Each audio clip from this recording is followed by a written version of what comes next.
Key players and stakeholders in the Nigerian economic sector gathered in Abuja to review the performance of government-owned enterprises in line with the economic growth of the nation and to strategize on ways to improve the economy and generate revenue to government's coffers.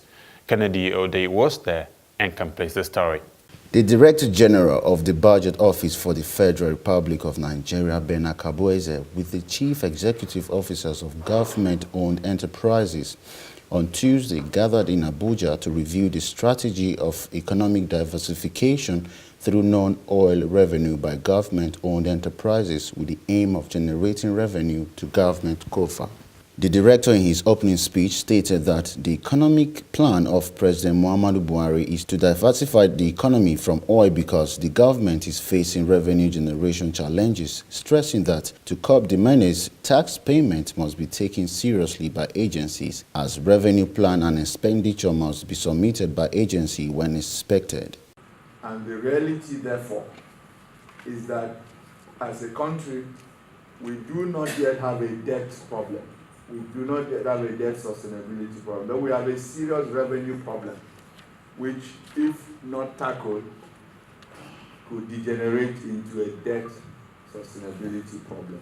All agencies, whether or not listed on the Fiscal Responsibility Act, shall, on or before May of every year, the month of May of every year, cause to be prepared and submitted to the Minister of Finance and Minister of Budget and National Planning their schedule of revenue and expenditure estimates for the next 3 years. He further stated that the performance of the government-owned enterprises in 3 years since 2015 gained massive success, adding that President Buhari has approved the Reform Initiative framework. Bernard Kabueze, however, further stressed that it is mandatory for all government-owned enterprises to use the Treasury single account for all financial transactions and stressed that any transaction outside the Treasury single account is against the law of the government. In 2016, which was the first full-year budget of this administration, the administration was very gung-ho, in its determination to press forward the goal of diversifying away from dependence on oil as a source of revenue. And so in 2016, we had a very ambitious budget for independent revenues, 1.5 trillion naira. Of course, the result was very sobering, 298 billion. But the interesting thing was that in 2017, drawing from the experience of 2016, we adopted a budget that was just barely over half of that of 2016. But what was the outcome? Actual collection dropped. And if you look at the percentage performance in both years, it was 26%. So if people say, oh, the budget is wrong, that's why the performance is, look at 2 years, 2 consecutive years. In 1 year, the budget is 1.5 trillion, actual performance, 26%. The year after, you have the budget, actual performance, still 26%. In 2018, the budget is 847 billion.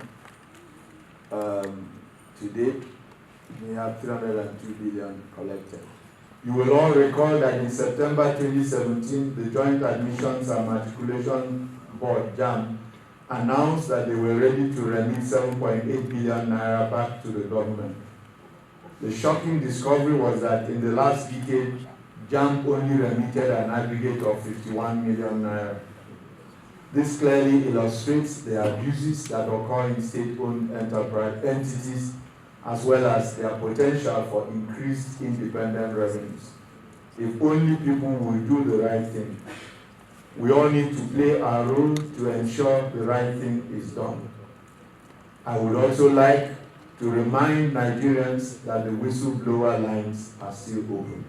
The Director General, in a cross-session of question and comment, responded to attendees who sought to know the effort of the government to reduce traffic in the nation and remittance of budget by agencies. Thank you for those questions. First, I do agree with Chris that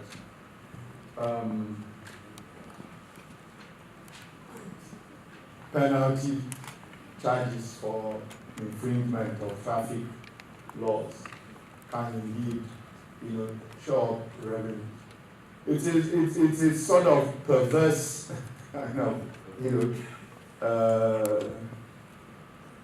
way of generating revenue, because what you would prefer is for the people to actually obey the regulations.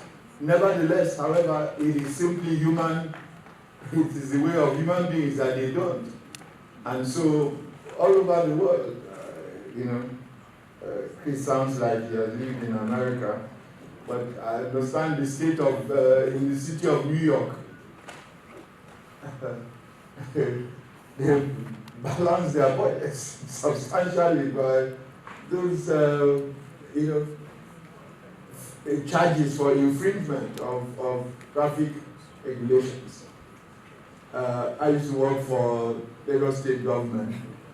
I can tell you that last month does generate a substantial amount of, call it revenue, call it cost recovery. At the end of the day, it may not fully cover the cost of running LASMA as an organization.